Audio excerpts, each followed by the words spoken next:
a hard-fought game. Congratulations to Alabama. Thought both teams played extremely hard, and congratulate them on their victory. All right. Raise your hand. We'll get a mic to you. We'll start on the second or first row right here on the left. Coach Harbaugh, tough loss today. What's your message to the guys after a loss like that going into next season? We had we talked in there, so. Okay. Stay on this first row. Coach, obviously losing is never fun, but at one point you had, as kind of a bright spot for your squad, you had Alabama with more punts on the day than they had third down conversions made. What do you feel like worked for the defense today? We were doing a good job containing the run, and then we created some pressures and got some first downs and outs, some three and outs. Had a good stretch in the first half that helped us.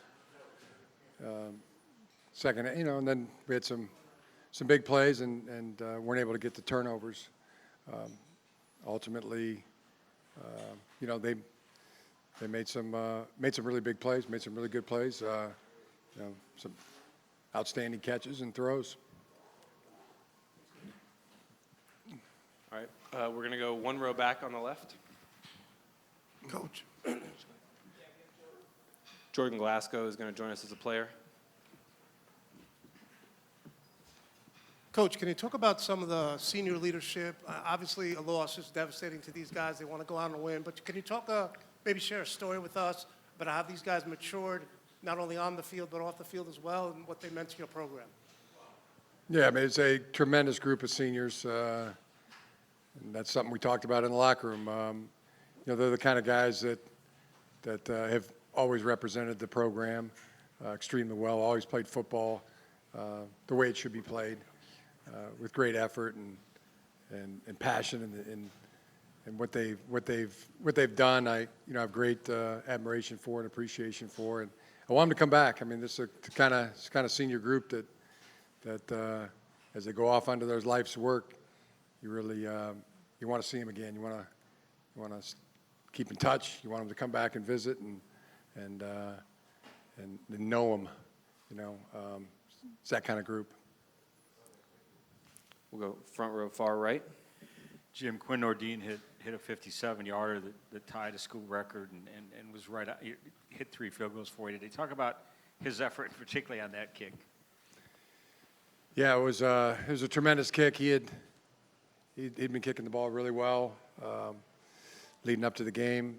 Hit 3 from that same spot in pregame, and got a great snap and a great hold, and had a real good spin on the ball. He hit it perfect. Stay in front row back here on the left on the aisle. Coach, it's Melissa Thomas of Florida National News. And actually, this question is for you as well, Shay. Kind of talk about the biggest improvement that you've seen in your team collectively, and then for you, kind of talk about your personal improvement that you've seen overall in the season. Yeah, our team has improved in just about every area, offensively, defensively, special teams, in many areas. But the leadership out of the group, I think I would pinpoint that as the best thing, along with the effort. It's been a group of seniors that have given great effort and leadership, throughout their careers, and especially this year. Over here on the left, standing. Jim, you guys really had the run game going in the first half. What did Alabama do in the second to try and stop it? Well, they started cutting our edge. That jammed up a few of the outside running plays. But I thought Hassan Haskins and Zach Charbonnet really ran well the whole game. We just, we didn't make enough plays, keep enough drives going. We were backed up, the 1 yard line. I think we came out, got the ball out to where you ended up getting a field goal. The time we were on the 4, drove it all the way to the 40. So there was some field position, but I thought our guys thought they moved the ball well in the running game throughout the game. Same area, a couple guys back. Jim, obviously you knew about Alabama's receivers and their speed and everything else. When you're out on the field with them, does it jump out even more how hard it is to keep up with that receiving core and maybe their speed in general?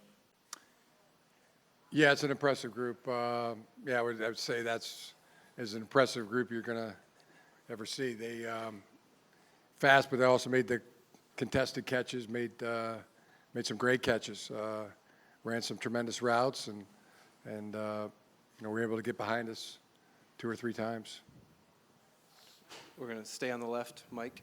Yeah, Coach Harbaugh, can you just talk about Alabama's level of excellence over the past decade and what Coach Saban has done? And have you studied that, and why do you think they've been able to maintain what they have? Yeah, I think their level of excellence has been at the highest level, and I think Coach Saban deserves a great share of that credit. Along with the program that they've built. It's at the highest level. Over on the right, 3 rows back. Hi, Jim. Can you talk about Giles Jackson's evolution this season and how he's evolved and what type of elements he brings to your guys' offense? Yeah, Giles is a real ascending player. He kick returns, had some good ones today. I think he's a true freshman, so didn't know exactly what you're going to have in a true freshman, but he has really produced and had a heck of a year. I thought he had a good game today. He made a real tough catch that got us a first down in the game. I can't say enough good things about him.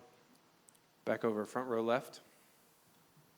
Danny Thompson, 3-point conversion. Jordan, what has Coach Harbaugh meant to you? What has he taught you at your time here at Michigan? I mean, it's difficult to say right now. I haven't really, thought about it. I haven't really reflected that much as the season ended 10 minutes ago.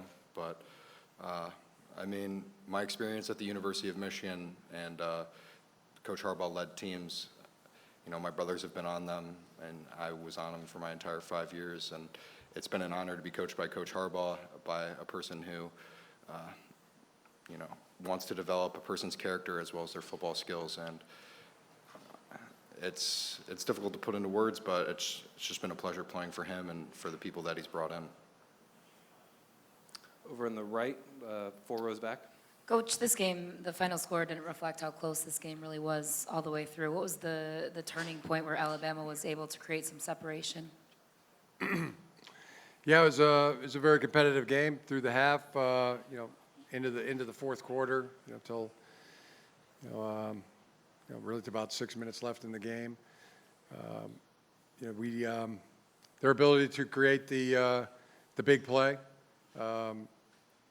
was critical in the game, and their ability to keep us out of the end zone on 2 of the drives we had long drives and settled for field goals. I think and at the end, stopping us, when we had a chance on the interception, and then they came back and drove the length of the field, or 80 yards or so. That was a huge difference in the game. Just time for a couple more. We'll go over on the left, about 4 rows back. Jim, did you feel like there was an opportunity to hit some bigger plays down the field? We saw Shea take some shots, and what did you see from Shea just in terms of not quite being able to connect on some of those?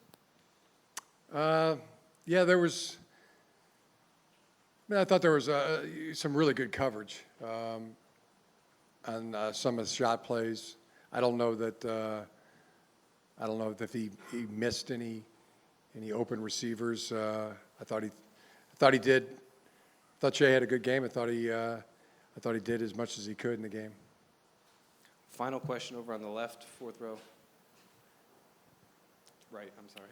Jim, with Giles, Hassan, Zach, all having these, solid games that they had today, just what does that say about the future of the program and how you feel about the future of the program heading into next year? Yeah, well, I feel good about that. I feel good about some of the young players that got great experience this season, and them getting their opportunity.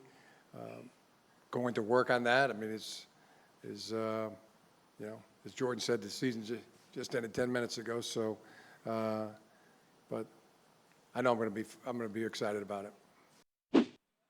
What's up? Thank you so much for watching ESPN on YouTube. Don't forget to download the ESPN app, and if you want more premium content, which you do, make sure that you subscribe to ESPN+. See you soon.